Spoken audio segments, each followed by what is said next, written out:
सफेद रंग की बिरयानी। पीलीभीत शहर में कंचन अपने ससुराल में मजे से रहती थी। उसकी फैमिली में उसका पति विवेक, सास रेखा और ससुर राजीव थे। एक दिन सुबह के 7 बजे थे और किचन से घी की खुशबू पूरे घर में फैल रही थी। कंचन गाना गुनगुनाते हुए अपने पति के लिए खास लच्छा पराठा बना रही थी। थोड़ी देर बाद वो थाली में पराठा लेकर डाइनिंग टेबल पर विवेक को नाश्ता कराने आई। सुनिए, मैंने आपके लिए लच्छा पराठा बनाया है, गर्मा गर्म है, खा लो। ये तुमने कैसा लच्छा पराठा बनाया? क्या हुआ विवेक? ये तो मुझे सिंपल पराठा लग रहा है, इसका टेस्ट भी वैसा ही है। पहले सही से टेस्ट तो करो। लच्छा पराठा पर लेयर होती है, फोल्डिंग टेक्निक होती है। यह कैसा लच्छा पराठा हुआ भला? लेकिन कुकिंग में सिर्फ स्वाद नहीं, टेक्निक और टाइमिंग दोनों चाहिए होते हैं। और सुबह इतनी जल्दी होती है कि पूछो मत। अरे तो फिर प्रैक्टिस क्यों नहीं कर लेती जल्दी बनाने की? जरूर करूंगी, आपके साथ, संडे को। हर बात पर बहस करनी है, सुबह सुबह दिमाग का दही करते थे। ठीक उसी वक्त रेखा भी वहां आ जाती है और उन दोनों से कहती है, ये क्या तमाशा है? सुबह सुबह अखाड़ा क्यों बना रखा है घर को? कुछ नहीं माँ जी, वो पराठे को लेकर थोड़ा। रोटी हो या पराठा, घर का माहौल मत बिगाड़ो। ठीक है माँ, मैं ऑफिस जा रहा हूँ, भूखा ही भला। हाँ जाओ जाओ, पर ये लच्छा पराठा ही था, बहुत मन से बनाया था मैंने। अरे छोड़ बहू विवेक को, चल तू मेरे लिए पराठा ला दे, बड़ी भूख लगी है।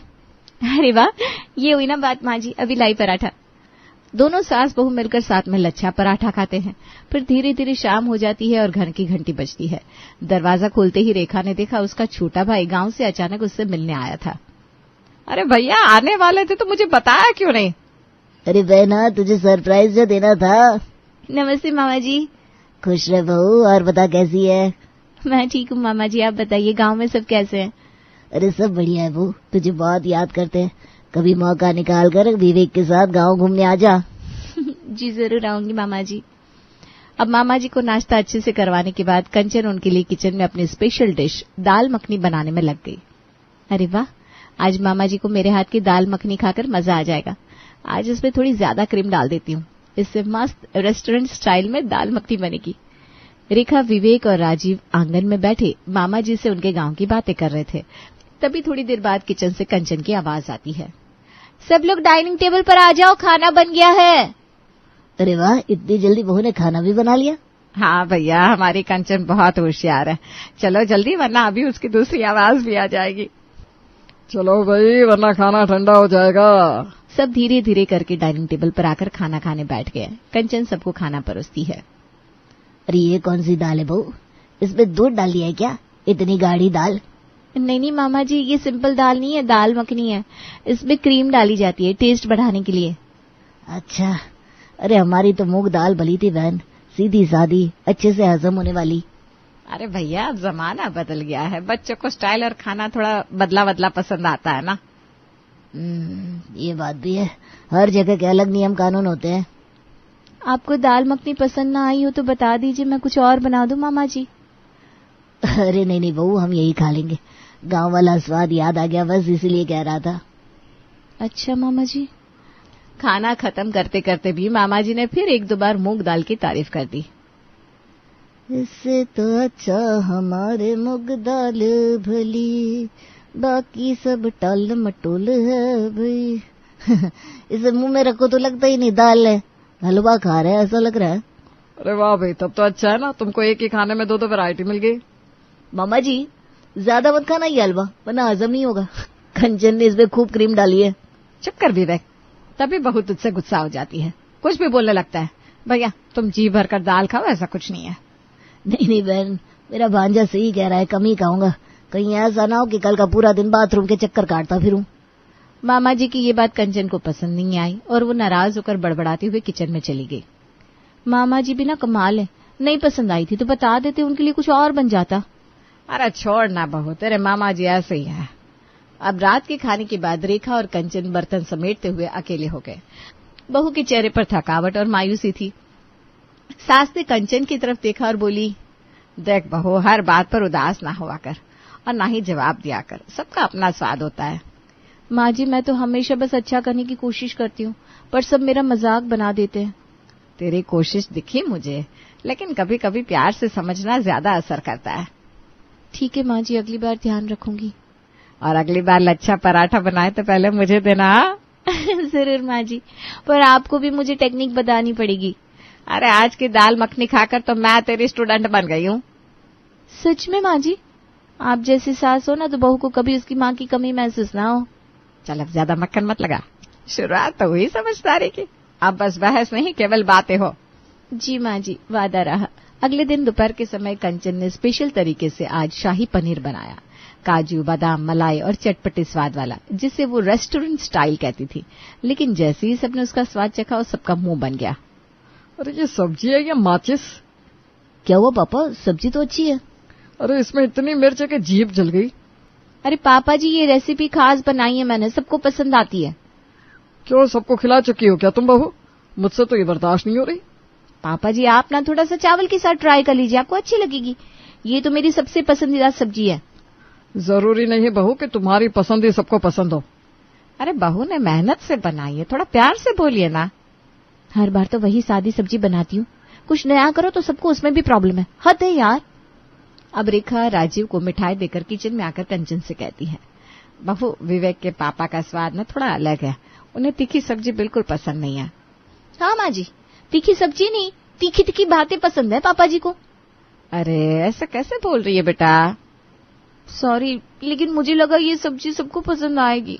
उधर डाइनिंग टेबल पर राजीव को जब मिर्च से थोड़ी राहत मिली तो वो अपनी थाली दूर करते हुए बोला, मेरे लिए तो दाल ही ले आओ, ये नवाबी टेस्ट मुझसे नहीं खाए जाते बहू। सॉरी पापा जी, अगली बार आपकी टेस्ट का ध्यान रखूंगी, सब्जी में ज्यादा मिर्च नहीं डालूंगी। यही तो मुझे चाहिए, थोड़ी समझदारी, थोड़ी मिठास, इसी से तो मेरी बहू समझदार बनेगी। और थोड़ी कम मिर्च। अब घर का माहौल थोड़ा शांत हुआ। शाम को रेखा और कंचन सब्जी लेने मंडी पहुंचे। मौसम गर्म था, मंडी में भीड़ ज्यादा थी। तभी कंचन की एक दुकानदार से टमाटर के दाम को लेकर बहस छिड़ गई। अरे भाई, इतने महंगे टमाटर, ये तो लूट है सीधी। सुनो बहन जी, सब्जी लेनी है तो लो वरना निकलो, यहाँ खड़े होकर फालतू के भाषण मत दो। अपने कस्टमर से ऐसे बात करती हो, तुम्हारी दुकान बंद करवा दूंगी। ऐसे बोल रही हो जैसे तुमसे ही मेरी दुकान चलती है। बेवजह बहस ना करो, जाओ जाकर कहीं और से सब्जी ले लो। अरे चलो बहू, उधर से सब्जी लेते हैं और घर चलो, यहाँ ड्रामा मत बनाओ। अरे माँ जी, मैंने तो बस सच्चाई बोली। सच पता लगाने के लिए न्यूज चैनल है, ये मंडी नहीं है। धीरे धीरे वहां तमाशा होता देख लोग उसके मजे लेने लगे। तभी वो दुकानदार अपने पड़ोसी दुकानदार से मजे लेते हुए बोला, अरे सुनो भाइयों, इन मोहतरमा को तो संसद में होना चाहिए। और तुमको सब्जी नहीं सोना बेचना चाहिए। अरे चलो ना बहू, आज सब्जी में मिर्ची मत डालना, तीखापन यहाँ फ्री में मिल गया है। माफ कीजिएगा मम्मी जी, लगता है मैं थोड़ा ज्यादा बोल गई। अगली बार मोल भाव कम, सब्र ज्यादा रखना। अब घर लौटने के बाद जब ये बात सबको पता चली तो सब कंचन पर खूब हंसे। कंचन को खुद भी अपने ऊपर हंसी आई। अब उसे रात के खाने में रायता बनाया। उसे सोचा इस गर्मी में सबको राहत मिलेगी, लेकिन रायता जरा ज्यादा खट्टा हो गया। कंचन का भी अच्छा है ना पापा, दिन में मंडी में रायता फैला कर आई, अब घर पर आकर डाइनिंग टेबल पर रायता फैला दिया। ये तो सही कहा तूने विवेक, रायता फैलाने में बहू का जवाब नहीं है। अरे अब आप दोनों बाप बेटे चुप हो जाओ और चैन से खाना खा लो। अरे माँ, इस खट्टे रायते ने तो पहले ही मेरी जीभ का स्वाद बिगाड़ दिया। पर ये दही तो सुबह की ही है। मुझे खट्टा सूट नहीं करता बहू, ये तो सीधा गला पकड़ रहा है। अगर रायते से इलाज होता तो डॉक्टर की जरूरत ही ना होती। मैंने सोचा थोड़ा स्वाद अच्छा लगेगा। ये स्वाद नहीं, सजा है। एक दिन गली के नुक्कड़ पर रेखा की पड़ोसन कमला, विमला और सुनीता तीनों हाथ में चाय के कप लेकर खड़ी थी। उनके चेहरे पर थकान और नाराजगी साफ झलक रही थी। अब क्या बताओ बहनों, मेरी बहू तो जैसे घर में मेहमान बनकर आई है। उठती है 10 बजे और काम भगवान ही मालिक है। मेरी वाली तो कमाल है, काम बताओ तो घूर कर देखती है, जैसे मैंने काम का कहकर कोई गुनाह कर दिया हो। तुम दोनों की सुनकर तसल्ली हुई कि सिर्फ मेरी बहू निकम्मी नहीं है, मेरी तो पूछो मत। टीवी और मोबाइल छोड़ दे तो जानो। तभी रेखा सब्जी का थैला लिए उनके पास से जा रही थी, लेकिन उनकी बातें सुनकर वहीं रुक जाती है। अरे वाह, क्या बात है बहनों, सुबह सुबह बहुओं की पंचायत लगी है। रेखा बहन, तुम्हारी बहू तो बहुत संस्कारी है। तुम हमारे जैसी बदकिस्मत कहाँ हो। तुम्हारी तो किस्मत चमक गई रेखा, हमें भी कोई उपाय बताओ जो हमारी बहुएं सुधर जाए। उपाय है, लेकिन थोड़ा मुश्किल है। बहुओं को बदलने से पहले हमें खुद बदलना पड़ेगा। क्या मतलब? हम क्यों बदले? क्योंकि बहू भी तो इंसान है। अगर हम उसे सबके सामने डांटेंगे, बेइज्जत करेंगे, तो क्या वो हमें दिल से अपनाएंगी? पर अगर वो गलती करे तो क्या हम चुप हो जाए? गलती पर टोको जरूर, लेकिन अकेले में और प्यार से। अपमान से सिर्फ दूरी बढ़ती है। प्यार से समझाओगे तो बहू भी सीखेगी और तुम्हारी इज्जत भी करेगी। मैंने कभी इस नजरिए से सोचा ही नहीं। शायद मेरी सख्ती ने ही मेरी बहू को मुझसे दूर कर दिया। तुम सच कह रही हो रेखा। रिश्ते चिल्लाने से नहीं, निभाने से बनते हैं। बहुओं को बेटी जैसा समझो, फिर देखना वही घर को मंदिर बना देंगी। उनको इज्जत दोगी तो तुमको भी इज्जत मिलेगी। ये सुनकर वो तीनों चुप हो जाती हैं और रेखा मुस्कुराकर आगे बढ़ जाती है। अगले दिन सुबह की चाय पर बैठी रेखा जैसी अखबार में उलझी थी, कंचन ने उसके पास आकर अपना स्पेशल आइडिया बताया। माँ जी, कल मैं सफेद रंग की बिरयानी बनाऊंगी। क्या मतलब? बिरयानी भी अब रंगों में आने लगी? जी हाँ, व्हाइट बिरयानी, बिना लाल मिर्च, बिना हल्दी, सिर्फ रॉयल स्वाद से बनती है माँ जी। मतलब बिरयानी नहीं, दूध पुलाव बनाने वाली है तू? नहीं माँ जी, आपको कल सरप्राइज मिलेगा, यकीन मानिए। हमारे जमाने में तो बिरयानी मतलब खुशबू और स्वाद होता था। आप कल देखिए ना, सब उंगलियां चाटते रह जाएंगे। ठीक है, अब तो इंतजार रहेगा इस दूध या चमत्कार का। रेखा ने जैसे ही सफेद बिरयानी का आइडिया सुना, उसने मन ही मन प्लान बना लिया कि कल घर में कुछ तो तमाशा होगा और वो इसे अकेले क्यों देखे, इसलिए उसने अपना फोन उठाया। अरे सुन कमला, कल मेरे घर आना, बहू कुछ नया पकवान बना रही है। ओ रेखा, पार्टी है क्या? अरे नहीं रे, कंचन सफेद बिरयानी बना रही है। हाय रे, मुझे तो सुन के ही भूख लग गई। विमला तू भी आ जा और सुनीता को भी ले आना। सफेद बिरयानी, ये कोई कोड वर्ड है क्या? अरे नहीं, रॉयल डिश है, लेकिन देखना पड़ेगा कल बहू क्या गोल खिलाती है। फिर रेखा अपने पास रहने वाले रिश्तेदार जैसे चाचा, चाची, मौसी, मौसा जी को भी सफेद बिरयानी खाने का न्योता दे देती है। बड़े लोग, बड़ी डिश, बड़ा मजा। अरे वाह बे वाह, कल घर में गॉसिप से लेकर ग्रेवी तक सब चलेगा, बड़ा मजा आएगा। अरे रेखा, तू तो इस सफेद बिरयानी के चक्कर में बावरी हो गई है। सच कहा आपने, असली मजा तो कल आएगा। अगले दिन दोपहर होते होते घर में छोटा मोटा मेला जैसा लग गया। हर कोने में हंसी ठिठोली की आवाजें आ रही थी। रिश्तेदार और पड़ोसी सबकी नजरें बस किचन की तरफ लगी हुई थी। अरे ओ कंचन बहू, जल्दी लाओ बिरयानी, बड़ी तेज भूख लगी है। सुनो, सब लोग पहले फोटो लेंगे फिर खाएंगे। व्हाइट बिरयानी इंस्टाग्राम पे खूब जमेगी। बस आ रही हूँ माँ जी, थोड़ी मेहनत ज्यादा है इसमें। अब कंचन एक बड़े भगोने में बिरयानी लेकर आंगन में आती है, क्योंकि वहीं सब पंगत लगाकर बैठे थे। लीजिए, पेश है आप सबकी शाही सफेद बिरयानी। अरे वाह, अरे वाह, अरे वाह। अब भगोने के ऊपर की प्लेट हटते ही सब चौंक जाते हैं। मखाने, काजू, पिस्ता, इलायची, ये बिरयानी है या शादी का मिठाई बॉक्स? अरे बिरयानी में इलायची, कसम से कुछ भी। अब इसे खाकर देखते हैं, इसका स्वाद ही सबूत देगा। बहू, तुझे या तो तारीफें मिलेंगी या फिर दही चावल मंगवाने पड़ेंगे।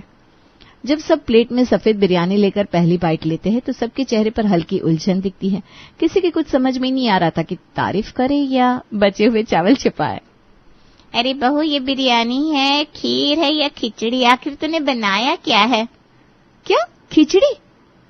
देखो ये क्या, तूने यहाँ खिचड़ी का भंडारा रखा है? मैं अपने घर पर मटर पनीर छोड़कर बिरयानी खाने आ गई। यार राजीव, तुम तो समझदार हो, ऐसा मजाक कैसे कर सकते हो? विवेक, तूने बिरयानी खिलाकर अपने पिटने का रास्ता साफ कर दिया। कहाँ है मेरी चिड़ी? अरे छोड़ो जी, बच्चा है, गलती हो गई उससे। ये सब तमाशा चल ही रहा था, तभी रेखा चुपचाप उठती है और किचन में जाती है। वो अपने सीक्रेट टिफिन से बाजार से मंगवाई हैदराबादी दम बिरयानी निकालती है और उसे खूबसूरत प्लेटों में सजाकर सबके सामने रख देती है। लीजिए, असली बिरयानी तो ये है। बहू का आइडिया सबको सरप्राइज देने का था। अरे वाह, अब आई ना असली बिरयानी। अरे वाह, इसमें तो स्वाद ही स्वाद है रेखा बहन। बिरयानी का मतलब मसालेदार स्वाद होता है, ये हुई ना बात। आज बिरयानी खाकर पेट नहीं, आत्मा तृप्त होगी। बिरयानी खत्म होने के बाद सभी मस्त होकर बातें करने लगते हैं और थोड़ी देर बाद अपने अपने घर चले जाते हैं। अब कंचन धीरे से रेखा के पास आकर बैठती है। उसकी आंखों में नमी होती है। माँ जी, अगर आपने आज मेरी इज्जत नहीं बचाई होती तो मैं आज किसी को मुंह दिखाने लायक नहीं रहती। तू मेरी बहू है बेटा, तेरी इज्जत मेरी इज्जत है। सच में माँ जी, मैं ना हर दिन आपसे कुछ न कुछ सीख रही हूँ। यही तो बात है बेटा, सीखते वक्त गलतियां होती है, लेकिन सबसे बड़ी बात है सुधार करना।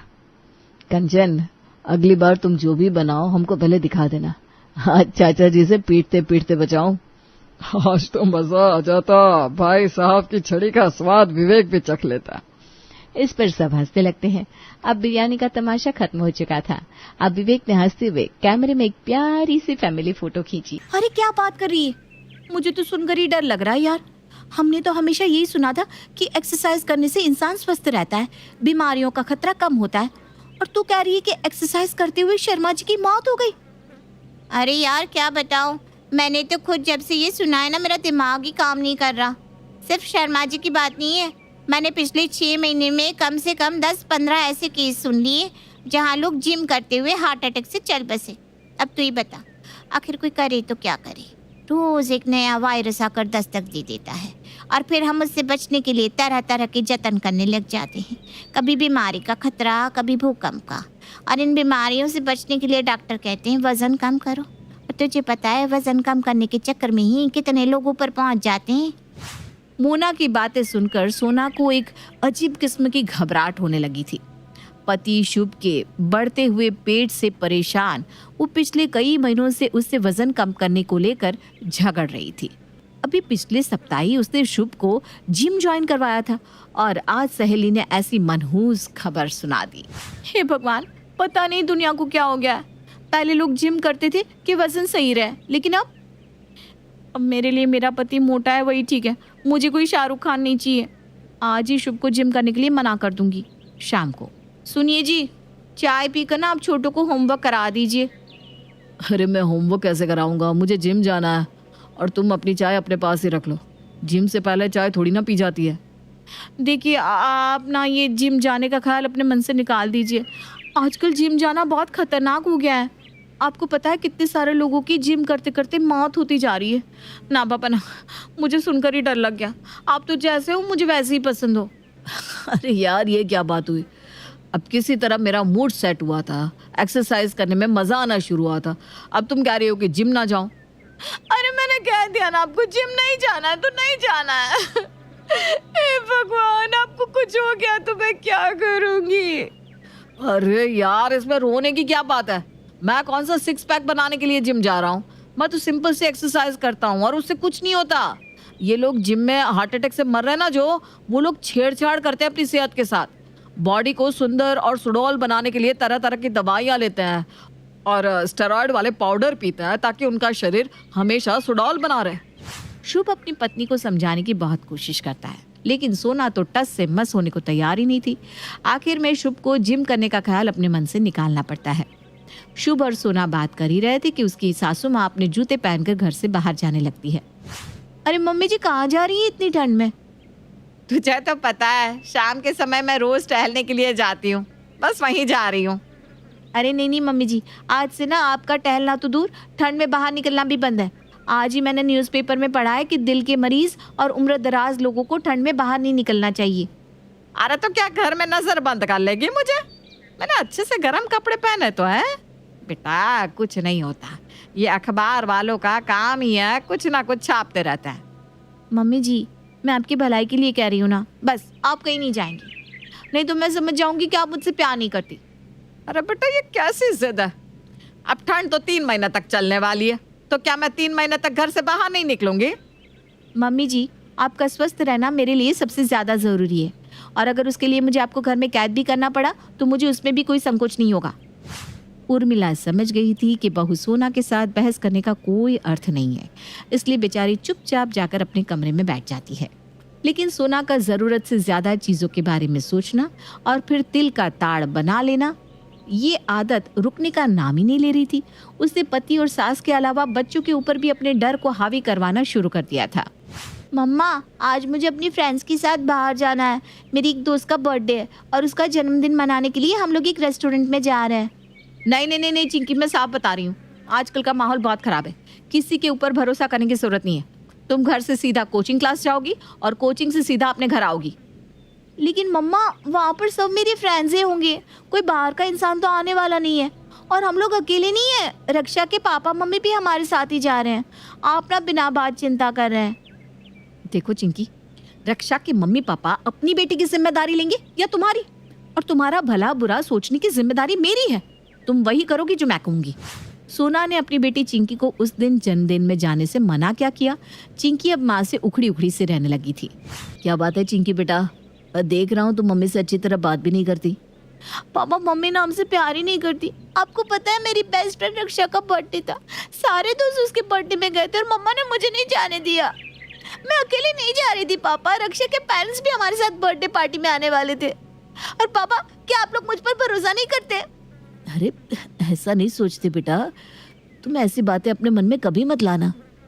मम्मा आपसे बहुत प्यार करती है, आपकी चिंता करती है, इसीलिए डरती है और बस थोड़ी सी ओवर प्रोटेक्टिव हो गई है, इसीलिए ऐसे बिहेव कर रही है। मुझे नहीं चाहिए ऐसी ओवर प्रोटेक्टिव मम्मा। ऐसे प्यार का क्या फायदा जो हमें चैन से जीने भी ना दे। चिंकी बेटा, ये क्या तरीका हुआ अपनी मम्मी से बात करने का? अभी क्या अभी अपने कमरे में जाओ। तुम्हारे जरूरत से ज्यादा सोचने के कारण ऐसा हो रहा है। कोई बात नहीं, जिसे नाराज होना है वो होता रहे, लेकिन अपनी फैमिली को प्रोटेक्ट तो मुझे करना ही पड़ेगा। मैंने तो छोटू का भी नीचे सोसाइटी कंपाउंड में जाना एकदम बंद कर दिया है। आपको पता है अभी 4 दिन पहले नीचे कंपाउंड में एक बच्चा दौड़ते हुए गिर गया और उसके सर में 5 टाँके लगे, और वो मिसेस गुप्ता का बेटा नीचे खेलते हुए कुत्ते ने काट लिया। बेचारी की कितनी बुरी हालत है। ना पापा ना, मैं ऐसा रिस्क नहीं ले सकती।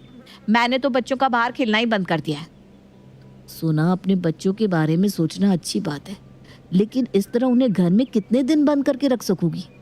अरे आपका क्या है, आप तो सुबह सुबह अपना बैग उठाकर ऑफिस चले जाते हो। यहाँ पूरा दिन परिवार की चिंता में अपना खून जलाने के लिए मैं ही बैठी हूँ ना। मुझसे पूछिए, आप लोगों की चिंता में मुझे रातों को नींद भी नहीं आती। और छोटू का मैंने ट्यूशन भी बंद कर दिया है। वो भी बहुत छोटा है, अपने आप को नहीं संभाल सकता, इसलिए अब से ट्यूशन टीचर उसे घर आकर ही पढ़ाया करेंगे। हर गुजरते दिन के साथ सोना का ये ओवर थिंकिंग वाला ऑब्सेशन बढ़ता ही जा रहा था। उसे कहीं से भी कोई भी घटना पता चल जाती तो वो उसे अपने परिवार के साथ जोड़कर देखने लगती और फिर सोचते सोचते अपने ख्यालों में ही उस बात को इतना बढ़ा चढ़ा लेती कि उसकी बात कई रातों तक नींद नहीं आती। और इन सब बातों का परिणाम ये होता कि वो अपने परिवार पर एक नई तरह की बंदिश लागू कर देती। प्यार के नाम पर उसने जैसे घर में सभी को बंधक बना लिया था। पापा आज बाहर का खाना मंगाते हैं ना, कितने दिनों से हमने कोई भी अच्छा खाना नहीं खाया। अरे क्यों नहीं, बताओ क्या खाओगे, मैं भी ऑर्डर करता हूँ। बाजार से कुछ नहीं आएगा, जिसको जो खाना है बता दो, मैं घर में बना दूंगी। अब ये क्या नया ड्रामा है मम्मा? आपने कहा हमें घर से बाहर नहीं जाना, हम लोग घर से बाहर नहीं जा रहे। अब क्या घर में बैठकर कुछ अच्छा खा भी नहीं सकते? अरे तुम अभी बच्ची हो, तुम्हें समझ में कहाँ आता है। तुम्हें पता है बाजार के खाने में क्या क्या मिला होता है? पता नहीं कैसे तेल में बनाते हैं। अभी कुछ दिन पहले एक सर्वे हुआ है जिसमें ये पाया गया कि 70% से ज्यादा होटल का खाना खाने लायक ही नहीं है। उसमें सड़ा हुआ फफूंद लगा सामान मिलाया जाता है, जिसकी वजह से कैंसर जैसी बीमारी फैल रही है। और मैं अपने परिवार की सेहत के साथ कोई खिलवाड़ नहीं कर सकती। तुम लोगों को जो भी खाना है मुझे बताओ, मैं घर में बना दूंगी ना। माँ आपको पता है मुझे बाहर का खाना कितना पसंद है, फिर आप ऐसा क्यों कर रहे हैं? और आज से पहले भी तो हमने कितनी बार बाहर का खाना खाया है, तब तो हमें कुछ नहीं हुआ, फिर आज कैसे हो जाएगा? पापा मम्मी का ये प्यार प्यार का नाटक कुछ ज्यादा ही हो रहा है। इस तरह तो हर चीज पे खतरा है, इसलिए हमें जीना ही छोड़ देना चाहिए। आपने छोटू की बस बंद करवा दी क्योंकि स्कूल बस के एक्सीडेंट हो जाते हैं। तो एक्सीडेंट तो माँ अपनी पर्सनल गाड़ी का भी हो सकता है ना। आप छोटू को बाहर खेलने नहीं जाने देती, घर से बाहर ना भेजकर आप उसे एक्सीडेंट से तो बचा सकती हैं, लेकिन घर में रखकर आप जो उसे मेंटल टॉर्चर कर रही हैं उसके बारे में सोचा है आपने? अरे वो 9 साल का छोटा बच्चा है, उसे घर से बाहर निकलना चाहिए, अपने दोस्तों के साथ खेलना चाहिए। इसके बजाय आप पूरा दिन उसे घर में बिठाकर टीवी दिखाती हैं। ये तो जैसे बहुत अच्छा है ना उसके लिए। आपको मेरी सेफ्टी की चिंता है, इसलिए आप मुझे मेरे दोस्तों के साथ कहीं बाहर नहीं जाने देती। फिर तो आपको मेरा स्कूल कॉलेज जाना भी बंद कर देना चाहिए। मम्मी इस तरह मैं कभी आगे बढ़ नहीं पाऊंगी। आप ऐसे ही डरती रहेंगी तो हम सब बस घर में कैद होकर रह जाएंगे। और ऐसी जिंदगी अगर हम बहुत लंबी जी भी लेना तो उसका फायदा क्या है? आप दादी को बाहर उनके दोस्तों से मिलने नहीं देती, पापा को एक्सरसाइज नहीं करने देती, उनके मन का खाना नहीं खाने देती। अगर इसे ही जिंदगी कहते हैं ना, तो मुझे ऐसी जिंदगी जीनी ही नहीं है। चिंकी गुस्से में अपने कमरे में चली गई थी। देख बहू, वो एकदम सही कह रही है। अपने बच्चों की चिंता करना अच्छी बात है, लेकिन सामने वाले की मांग में सिंदूर देख अपना माथा नहीं फोड़ा जाता। दुनिया में बहुत कुछ हो रहा है, उससे सबक ज़रूर लेना चाहिए, लेकिन सारी दुनिया की नकारात्मकता अपने घर में लाने की ज़रूरत नहीं है। जीने दे बच्चों को उनकी ज़िंदगी। सोना को अपनी गलती का एहसास हो गया था। उसने बाहर से चिंकी की पसंद का खाना ऑर्डर करके उसे प्यार से गले लगाया तो घर का माहौल फिर से खुशनुमा हो गया। सोनाली की शादी जिस परिवार में हुई है, उस परिवार का रहन सहन थोड़ा पुराने ख्याल का है और सोनाली मॉडर्न है। उसकी परवरिश एक मॉडर्न माहौल में हुई है। एक दिन की बात है, सुबह सुबह सोनाली सो के उठी और बाथरूम की ओर जाती है। बाथरूम घर के आंगन में था। वहीं आंगन में रोमिला बैठी होती है और सोनाली से कहती है, अरे बहू, सर पे चुनरी ले लेती, घर में तेरे ससुर और जेठ दोनों ही हैं। सोनाली झेंपते हुए कहती है, माँ जी मैं अभी तो उठी हूँ और बाथरूम तक ही जा रही हूँ। इतना कहकर सोनाली बाथरूम में चली जाती है। सोनाली के जाते ही रोमिला बड़बड़ाने लगती है, हे भगवान, क्या ज़माना आ गया है।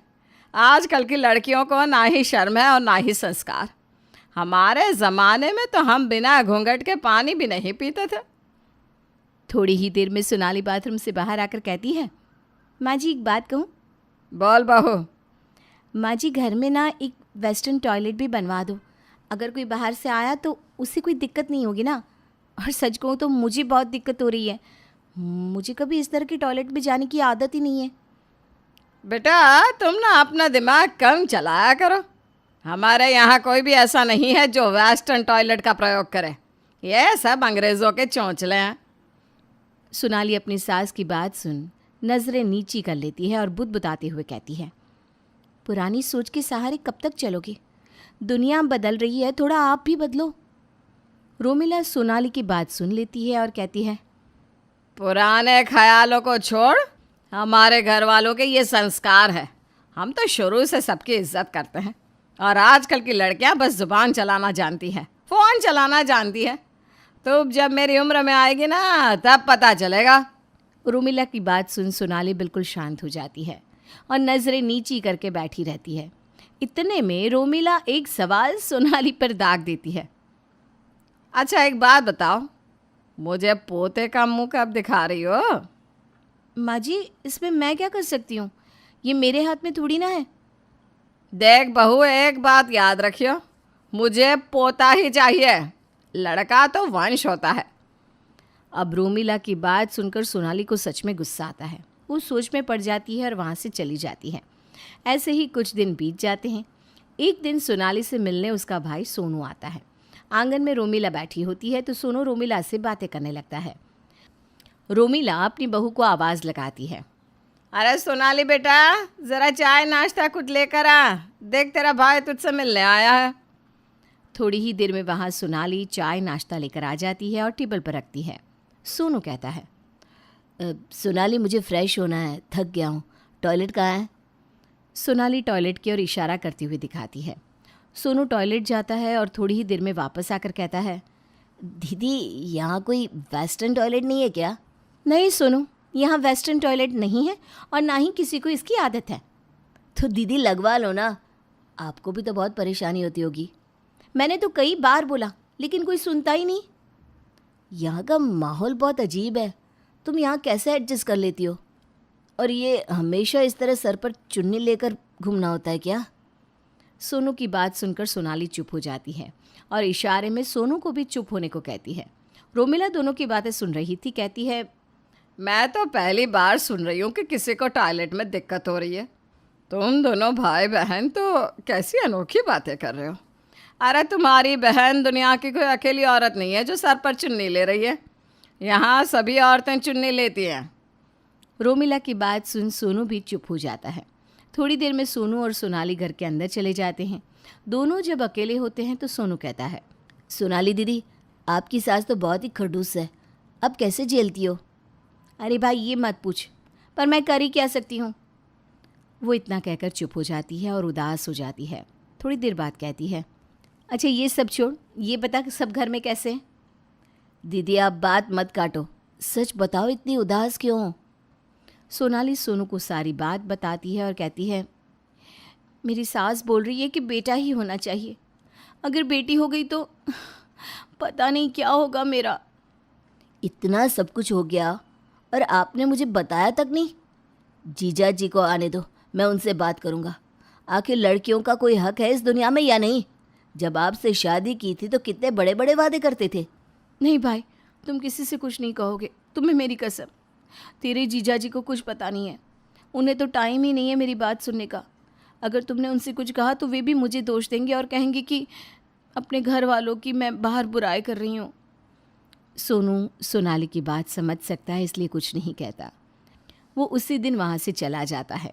ऐसे ही कुछ दिन निकल जाते हैं। एक दिन सोनाली बैठी बैठी काम कर रही होती है और काम करते वक्त उसे चक्कर आ जाते हैं और वो बेहोश हो जाती है। अरे बहू क्या हुआ? तेरी तबीयत तो ठीक है ना? बहू बहू क्या हुआ? सोनाली कोई जवाब नहीं देती। रोमिला सोनाली को जैसे तैसे संभालती है, जल्दी से डॉक्टर को बुलाती है। डॉक्टर चेकअप करके कहते हैं, मुबारक हो, अब दादी बनने वाली है। सोनाली जी उम्मीद से है। रोमिला बहुत खुश होती है और डॉक्टर की जाते ही नाचने लगती है। इतने में सोनाली को होश आ जाता है और कहती है, बेटा तूने मुझे बताया क्यों नहीं? देख, आज से तुझे ज़्यादा काम करने की कोई ज़रूरत नहीं है, सब काम मैं कर लूँगी। तू बस अपनी सेहत का ख्याल रख और देखना तुझे लड़का ही होगा। माँ जी अगर लड़की हुई तो? बहू आज के बाद ऐसी अशुभ बात बोलना भी मत। लड़की नहीं लड़का ही होना चाहिए। और हाँ, घूंघट करके बैठ जा, मोहल्ले की औरतें आ रही हैं बधाई देने। ऐसे बैठी रहेगी तो सब कहेंगे कि हमारे घर की बहू में संस्कार ही नहीं है। सोनाली की आंख में आंसू आ जाते हैं और कुछ देर बाद सोनाली सोनू को फ़ोन करती है। सोनू मुझसे और नहीं झेला जाएगा, यहाँ पर एक एक दिन काटना मुश्किल हो रहा है। सोनू और सोनाली दोनों प्लान बनाते हैं सबको सबक सिखाने का। कुछ दिन बाद सोनाली की डिलीवरी का टाइम आ जाता है और उसे अस्पताल लेकर जाते हैं। मुबारक हो, आपकी बहू ने एक बेटे को जन्म दिया है। माँ और बेटा दोनों ठीक है। अरे ये तो बहुत अच्छी खबर सुनाई है आपने, मेरा पोता हुआ है। रोमिला बहुत खुश होती है, उसके साथ बाकी सब भी बहुत खुश थे। पर अगले दिन जब रोमिला हॉस्पिटल जाती है तो उसे सिर्फ बच्चा ही मिलता है और उसके पास एक लेटर मिलता है जिसमें लिखा था, मैंने आपको आपके घर का वारिस दे दिया है, अब आपका बेटा आपके हाथों में है। अब मैं आपके साथ और नहीं रह सकती। जिस घर में लड़कियों की कोई इज्जत नहीं, वहाँ रहना मेरे लिए मुश्किल है। आपका रहन सहन बिल्कुल अलग है। ऐसा नहीं है कि मैंने आपके माहौल में ढलने की कोशिश नहीं की, मैंने काफ़ी हद तक निभाया भी है उसे, लेकिन आपने भी मेरी तकलीफ़ समझने की कोशिश ही नहीं की। मैं जा रही हूँ हमेशा के लिए। ये लेटर पढ़कर सबको बहुत धक्का लगता है। सोनाली अपने भाई के साथ विदेश चली जाती है। सोनू सोनाली की वहीं जॉब लगवा देता है और बाद में वो अपनी ज़िंदगी अपने हिसाब से जीती है। मेरे प्यारे दर्शकों, अब आप ही बताइए, क्या सोनाली ने सही किया या अपने बच्चे को छोड़कर जाना उसके लिए आसान नहीं रहा होगा? तो क्या उसने अपने नवजात बच्चे को छोड़कर सही किया है? हमें कमेंट में ज़रूर बताइएगा।